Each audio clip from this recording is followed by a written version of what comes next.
La fe es puesta a prueba constantemente a través de la academia, las teorías, las ideologías, a través de la forma en que los ateos, cientistas e ideólogos presentan y articulan sus postulados, sus preguntas y sus cuestiones.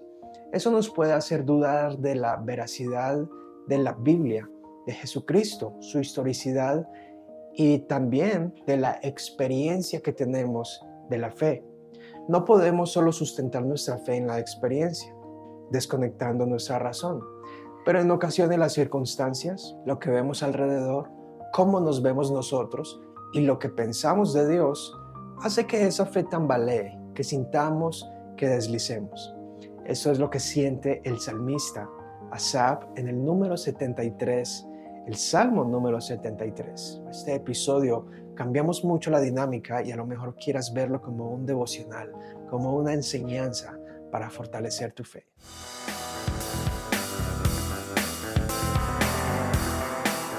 Hoy estaremos hablando sobre la fe a prueba, basado en el libro del autor Martyn Lloyd-Jones, La fe a prueba. Martyn Lloyd-Jones es uno de los autores más prolíficos del siglo pasado, autor de La predicación y los predicadores, Depresión espiritual, sus causas y su solución, entre muchas otras predicaciones sobre avivamientos, romanos, el reino de Dios. Fue un hombre que era médico y como médico, grandes de sus enseñanzas y muchos de sus libros que fueron transcritos se escribieron durante la época de los años 60 en adelante, lo cual parece fuera de nuestro tiempo y sin embargo hacen que sea completamente relevantes. Es como si estuviese hablando a la audiencia de hoy. En su libro La fe a prueba es como un devocional, es una exposición del Salmo 73. Muy seguramente que fuera una serie de predicaciones que él daba en la capilla de Westminster, mientras enseñaba allí, servía como predicador y pastor. Sus enseñanzas son profundas, bajadas a la tierra, pero asequibles. Es una exposición, me parece a mí, muy llena de sentimientos. De nuevo, el autor Martyn Lloyd-Jones es muy racional, pero a la vez no aleja los sentimientos. Por ejemplo, recuerdo que en su libro Depresión espiritual, él habla de que si no puedes cambiar tu pasado, es racional de que no te quedes en el pasado deprimido por algo que no puedes cambiar.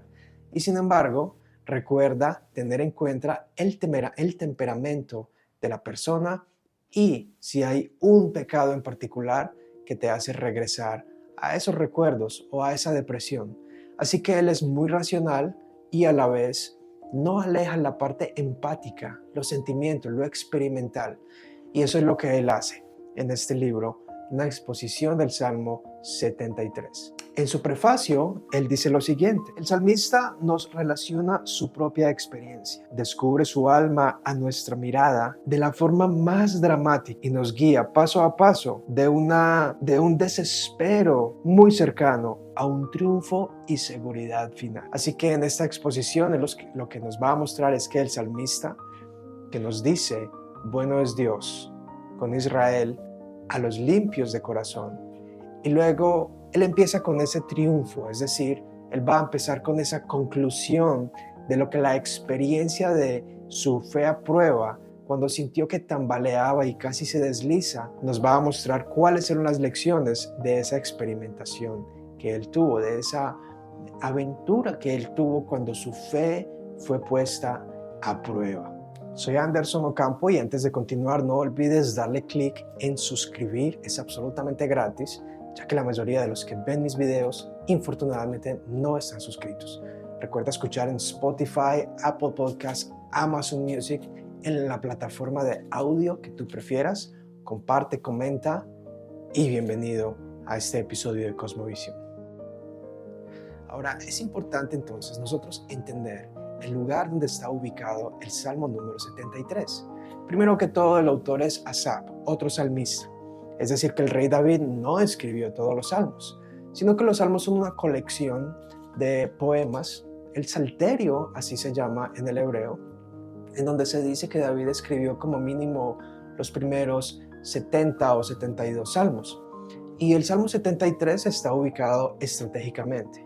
lo que es muy posible que los que organizaron y compilaron todos los salmos, a medida que se desarrolló el canon de la escritura, ubicaban cada salmo en el lugar según la época o dispensación, por así decirlo, donde el Espíritu Santo les guió a que le hablaría al pueblo en ese momento. Para resumir, los salmos son 50, son el libro más grande de toda la Biblia. Algunos reformadores como Lutero y Calvino han hecho comentarios increíbles sobre los salmos y por supuesto Spurgeon también. Algunos de ellos dicen que es la radiografía del alma. Me gusta mucho como Richard Pratt dice que mucha teología que nos lleve a conocer a Dios, pero que ignore el conocimiento humano, no es una teología en absoluto. Es decir, que el libro de los Salmos nos abre las emociones del alma. Nos habla mucho de lo que seres humanos, como tú y yo, experimentaron en diferentes épocas. Épocas de triunfo, de regocijo, también de crisis, de depresión, de enojo, de rabia, de sed de venganza. Sí, de sed de venganza. Las oraciones deprecatorias son una petición al cielo por venganza o por justicia. Es algo que tal vez conecte con la oración del Señor que dice, venga tu reino y su reino traerá justicia, que es diferente a orar misericordia por individuos en particular. Pero en fin, el Salmo 73 está ubicado en donde comienza el libro número 3. Es decir, los 150 salmos se dividen en 5 libros. Algo que conecta con los 5 libros del Pentateuco. Los judíos siempre hacían la conexión con la importancia de la ley. Así que el libro 1 se puede decir que es la ascensión del rey, del 1 al 40, si no estoy equivocado. Luego del 41 al 72 está la coronación del rey, por eso allí hace mucha alusión al rey Salomón. Y a partir del 73 parece que hay una gran crisis en el reino. A lo mejor haga alusión al reino dividido o a la época también en que otros imperios vecinos amenazaban al reino de Israel. Es por eso importante entonces conocer el contexto. Este salmo está supuesto a consolar a aquellos que creen que el reino está en crisis, donde impíos y malos quieren imponerse sobre el pueblo.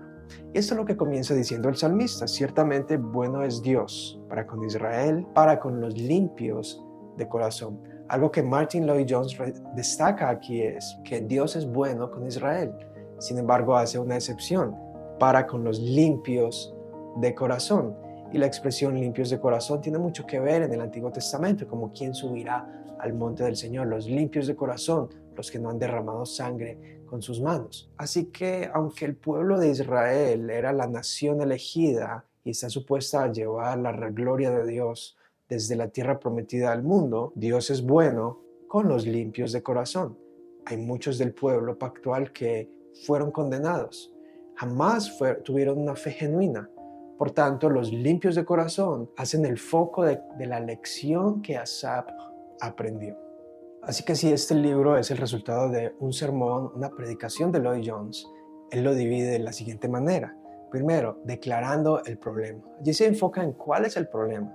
¿Por qué está deprimido Asaf? ¿Por qué su fe está siendo puesta a prueba? 2. Obteniendo un lugar seguro. 3. La importancia del pensamiento espiritual. Esto me gusta muchísimo. 4. Enfrentando todos los hechos. 5. Comenzando a comprender. 6. Autoevaluación. 7.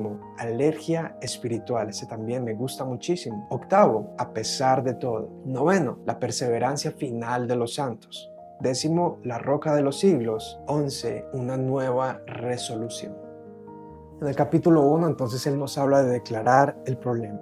Y él lo dice esencialmente de esta manera. Está bien estar en la escalera más abajo de la espiritualidad. Es decir, el autor pone el ser espiritual o estar en un estado de espiritualidad como una escalera. Y que en ocasiones estamos en el fondo, en el peldaño más abajo. Pero él dice, citando a 2 Corintios, que no está mal estar perplejo. Lo que sí está mal es sentirse destruido. Allí San Pablo dice, derribados, pero no destruidos. Es decir, que el autor muestra que es posible estar en un estado espiritual decaído y sentirse como derribado, sin embargo, no destruido. Y él hace allí una conexión con la tentación por medio de Satanás, es decir, hay una guerra espiritual. Y en ocasiones Satanás nos pone pensamientos que no son nuestros. Hace referencias a la Segunda Guerra Mundial y por supuesto porque él tuvo que vivir esa época. Pero él dice, ¿podemos nosotros afirmar como Asaf, es Dios bueno incluso cuando los impíos florecen?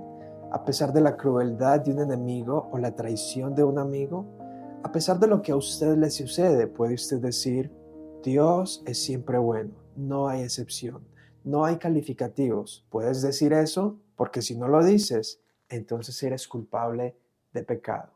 Creo que es desafiante de que a pesar de las circunstancias, escasez económica tal vez, desánimo, soledad, aislamiento, ver que los malos prosperan, puede uno decir Dios es bueno en todo tiempo. Y según el autor, si no somos capaces de decir eso, entonces estamos pecando. Es mejor estar en el lugar más bajo de la escalera que en las profundidades.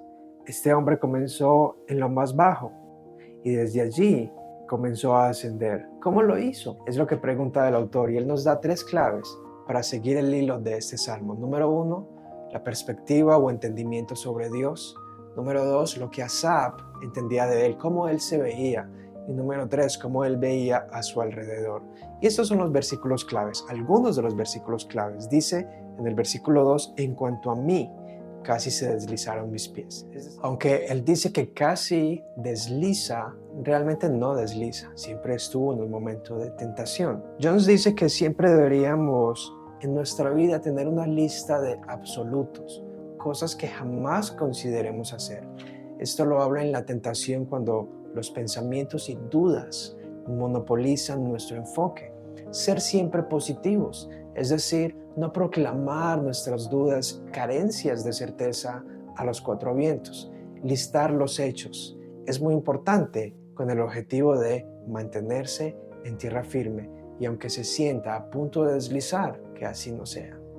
Una de las cosas que lo tenían tan perplejo era por qué los malos prosperan, por qué Dios permite que ellos opriman a algunos de sus hijos y a su pueblo elegido. Su pensamiento estaba lleno de perplejidad, de dudas.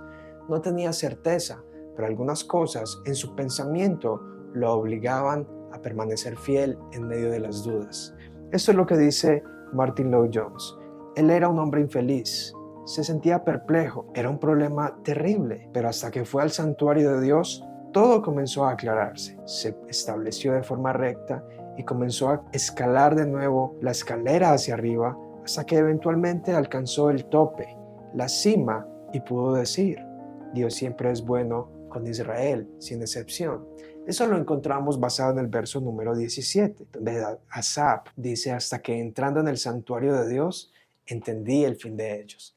Ahí es donde él entra en el santuario de Dios, es decir, va a la casa de Dios, a la intimidad con Dios. Esto depende de la época también en que, ya sea el tabernáculo o el templo, las personas iban en la búsqueda de Dios. Es decir, que en medio de las dudas, él era constante en la casa de Dios, en la búsqueda de Dios. Y aunque estaba perplejo y estaba en el punto más deprimente, de lleno de dudas, donde sus convicciones tambaleaban, donde sentía que casi resbala, es allí donde empieza a escalar poco a poco hasta recuperar su vigor y entendimiento. Ahí es donde la primera parte, entonces, entenderse a sí mismo, entender los hechos, recordar quién es uno en Cristo, quién es nuestro círculo, quién es nuestra familia, qué Dios ha hecho. Hay cosas que la teoría o la academia o la intelectualidad no van a demostrarnos, a evidenciarnos. En ocasiones es la experiencia del pasado lo que puede sostenernos en momentos perplejos. Y eso...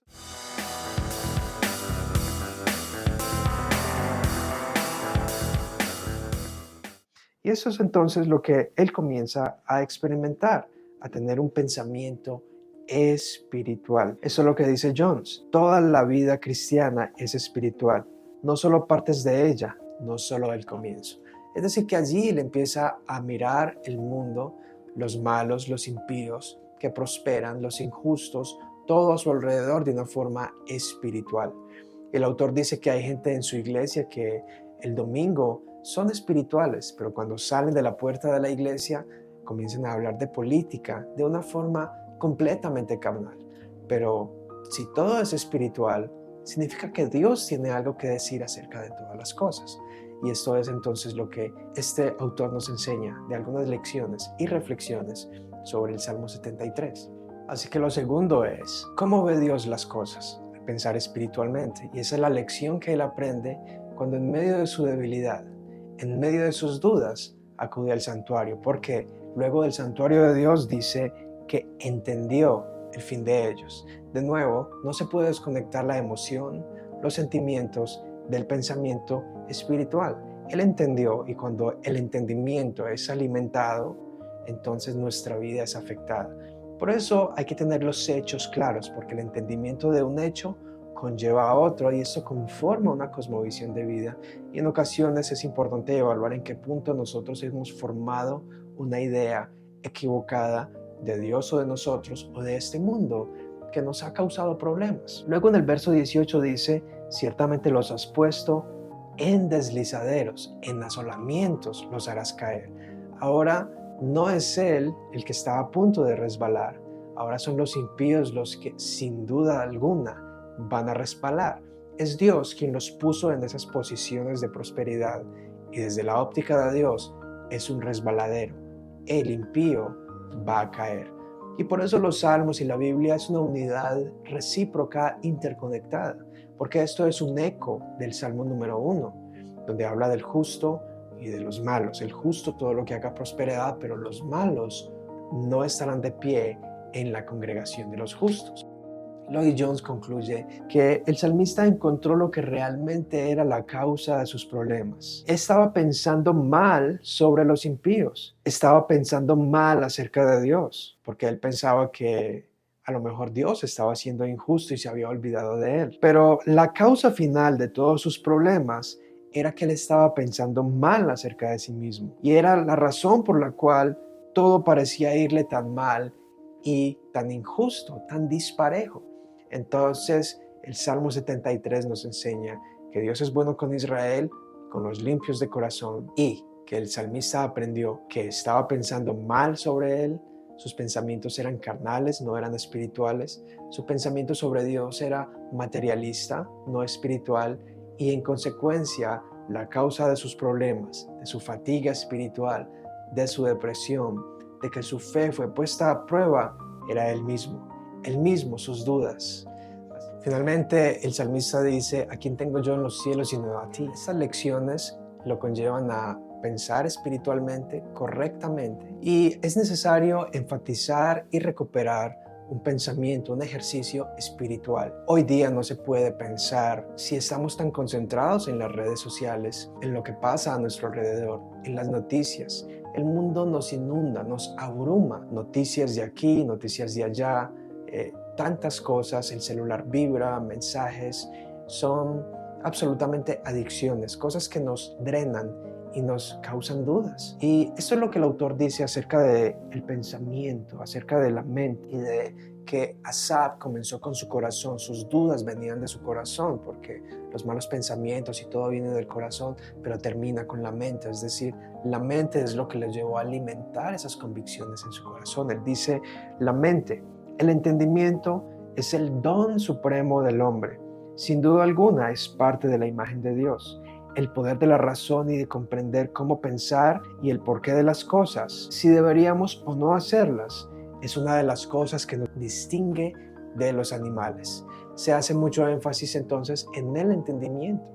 Y la Biblia nos habla de que Dios obra a través de nosotros, de nuestro entendimiento, de nuestras emociones y de nuestra experiencia. Algunos lo llaman ortodoxia, ortopatía y ortopraxia. Una de las grandes lecciones también que nos deja este Salmo 73 es que Él no deslizó porque estaba sobre la roca de los siglos y esa roca es Cristo. Cristo Jesús es la roca de los siglos y Él dice, el que cayere sobre mí será despedazado y la roca que cayere sobre Él será despedazada. Nadie va a querer ser despedazado. Si estás encima de la roca, porque Él te ha traído, Por eso el salmista dice, siempre estuve contigo. Y realmente es como un padre y un niño. Si van caminando en la calle, el padre tiene al niño de la mano. El niño no se aleja y no tiene un accidente porque el niño está aferrado al padre. No obstante, la mano del padre es más fuerte que la del niño. Así que, aunque el niño esté aferrado a su padre, es el padre quien cubre y fortalece su caminar. Esto es una excelente ilustración para la perseverancia final de los santos. Una sinergia, una obediencia y responsabilidad del hombre basado en el poder salvador de Dios. Así que el Salmo 73, ahí está la fe a prueba. Cuando los impíos prosperan, cuando el creyente piensa mal sobre él, piensa mal sobre Dios y no entiende cómo funciona el mundo. Entender que los impíos, gobiernos malos, están puestos por Dios en deslizaderos y que al final y durante toda esa prueba, bueno es Dios para con su pueblo, aquellos limpios de corazón. Y que esta tierra no es lo último. ¿A quién tengo yo en los cielos sino a ti? Y fuera de aquí no deseo nada más. Mi nombre es Anderson, gracias por ver. No olvides de nuevo suscribirte, escuchar y mirar otro contenido, análisis de música o películas que a ti te guste. Hasta la próxima y chao.